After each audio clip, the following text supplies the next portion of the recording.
Bom dia, estamos aqui no Staff Talk Stefanini, falando aqui com o Bruno Cavaleiro, que é Product Manager de uma multinacional do segmento de óleo e gás. Bruno, você palestrou aqui agora recentemente aqui no Agile Trends, né? E fala um pouco sobre sua palestra. Você só falou sobre as 5 fases, né, de evolução de um time. Fala um pouco pra gente. Claro. Bom, a palestra basicamente ela explica um pouco mais ferramentas para os gestores entenderem quais são as fases que o time necessariamente precisa passar para o desenvolvimento e o status de performance, né? Muitos gestores talvez não saibam, mas é necessário que o time passe por cada uma dessas fases. E o modelo de Tuckman, que é uma teoria de 1960, ela explica que qual o mapa que o gestor precisa passar para que ele possa ajudar o time a navegar cada uma dessas fases, para que ele possa entender que é necessário o conflito, que ele entenda que o time precisa passar por essa fase de normatização, o time precisa de algumas coisas que são essenciais para o desenvolvimento dele. Basicamente dar uma ferramenta, um mapa aí para que os gestores saibam como navegar. E não só para os gestores, mas também para a equipe entender quais são as fases que o time tem e sugerir mudanças no processo de desenvolvimento da própria equipe. Legal. Não deixar isso só na mão do gestor. Muito bom. E assim, como você usando o Tuckman, né? Provavelmente você tem aí como identificar as fases atuais que esse time está.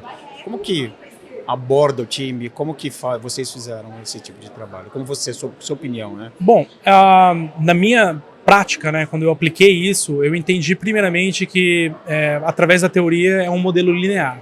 Então, da esquerda para a direita, onde o time vai passar pelas 5 fases ou 4 fases, dependendo de como você aplicar isso, se for projeto ou agilidade, o time ele necessariamente vai passar pela fase onde ele está se formando, vai passar pela fase ali de tempestade ou storming, como é falado no modelo Tuckman, depois ele vai passar pela fase de normatização e aí depois a fase de performing. E tem um último estágio que geralmente é aplicado dentro dos times que são de projetos, que é a fase de dissolução do time. Não necessariamente os times ágeis eles vão participar desse processo. Então, eu aprendi que é um modelo linear. Você da esquerda para a direita, você precisa passar por cada uma dessas fases. Você pode passar mais tempo ou menos tempo em cada uma delas. Mas não necessariamente quando acontece alguma coisa com o time, um gestor sai, uma pessoa sai, alguma coisa acontece com o time, o objetivo muda, ele não vai mudar linearmente da direita para a esquerda. Ele pode avançar ou pular algumas dessas fases, mas sempre o gestor vai ter esse mapa de qual é o próximo estágio que o time precisa fazer para que ele possa avançar. Então, da esquerda para a direita é linear, mas da direita para a esquerda não necessariamente. O time pode pular alguma dessas fases ou voltar para o estágio inicial, dependendo da mudança que acontece ali no time. Então, essa ferramenta ela mostra não somente para o gestor, mas também para o time quais são essas fases e dá ideias, insights de como que o time pode sair de cada uma dessas fases e avançar. Legal, bacana. E assim, qual que é o papel do líder nesse processo de evolução do time, de ganho de maturidade, né? Principalmente papéis como Scrum Masters e afins. Bom, o papel do gestor ou do líder, nesse caso, ele não é o papel de ir lá e aplicar as soluções, ou vir com as soluções, ou trazer, estudar as soluções. Ele vai trazer os problemas para o time, na sua mentalidade, vai entender aquilo como uma oportunidade e o time vai sugerir as mudanças que o time vai aplicar. O gestor está ali como um facilitador desse processo, para garantir que haja respeito, para garantir que haja uma ressonância entre o time, para que as pessoas estejam sendo coerentes e que as coisas que estão sendo estabelecidas ali como normativas do time façam sentido com relação ao objetivo do time.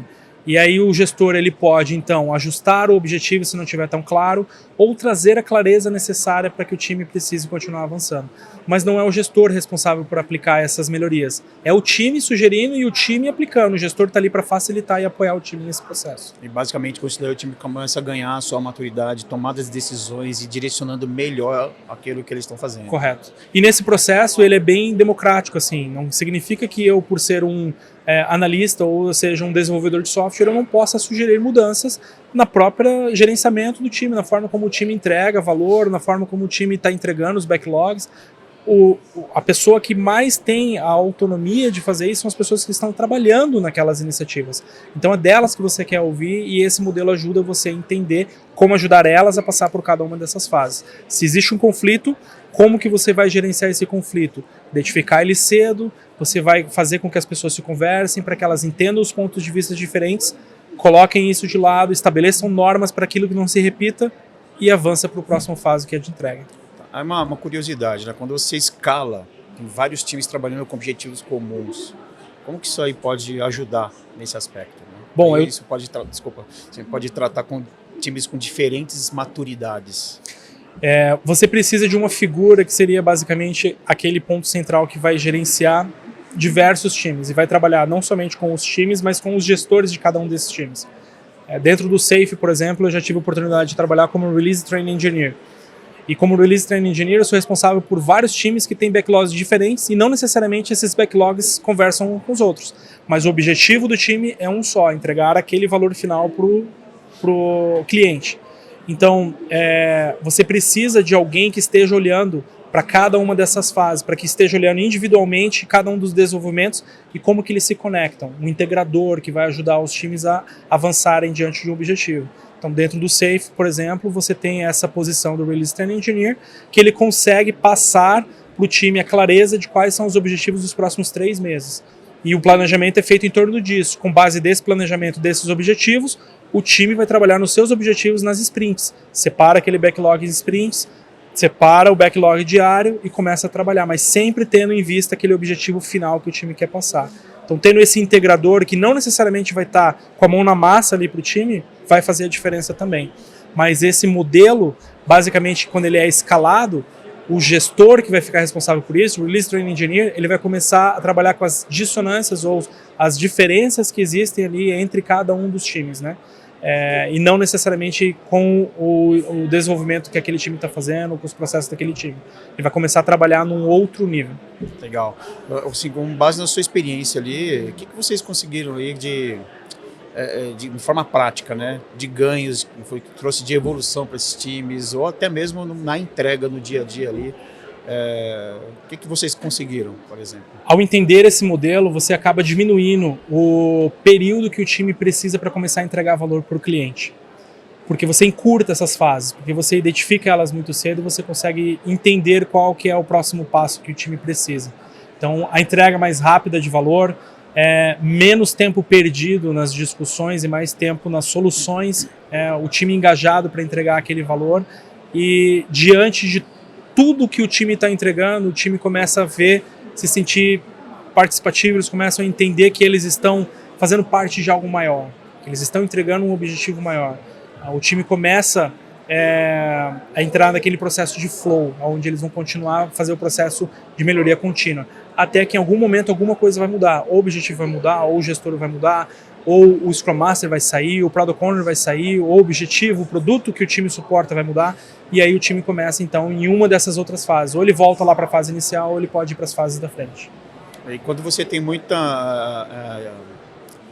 entrada e saída de pessoas no time, isso também pode impactar de uma forma negativa, né? Pode impactar de forma ajudar negativa também o onboard das pessoas nesse time. Claro, dependendo da maturidade do time, pode ser que uma pessoa entrando ou saindo o tempo inteiro não faça tanta diferença, porque o core time está ali, as normas estão claras, então essa pessoa que entrou, ela já vai ser introduzida para essas normas do time, ela pode concordar ou não, discordar, é dado para ela a oportunidade dela entender o porquê que o time chegou naquele negócio, o time vai tentar trabalhar, se não der certo, eles mudam as normas e movem em frente, não ficam presos, temos um problema, temos um problema, temos um problema, eles começam a trabalhar nas soluções e enxergam esses problemas como oportunidades. Legal. E assim, diante da sua experiência também, né? Faz sentido eu agregar outras práticas para evoluir com o Tuckman, por exemplo?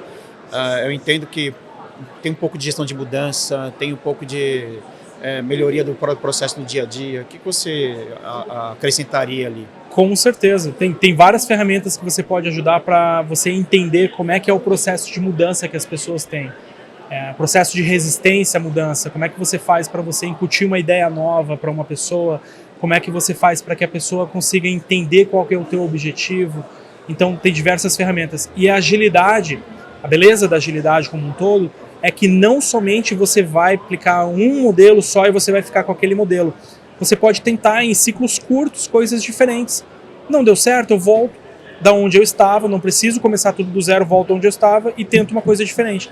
E o objetivo é que você continue evoluindo como time até que chegue um momento em que o time ele vai trabalhar sozinho. O gestor vai estar ali apenas como uma figura de segurança mental para o time, de segurança psicológica para o time. e aí o time vai tomar as decisões, o time vai entregar o valor e vai fazer as coisas que são necessárias. Legal. Uma última pergunta para quem vai começar a usar esses modelos, essas práticas. Que conselho você daria? Um conselho que eu dou é não se apegue muito à teoria, porque na prática isso pode mudar. E foi justamente o que eu vim apresentar aqui hoje.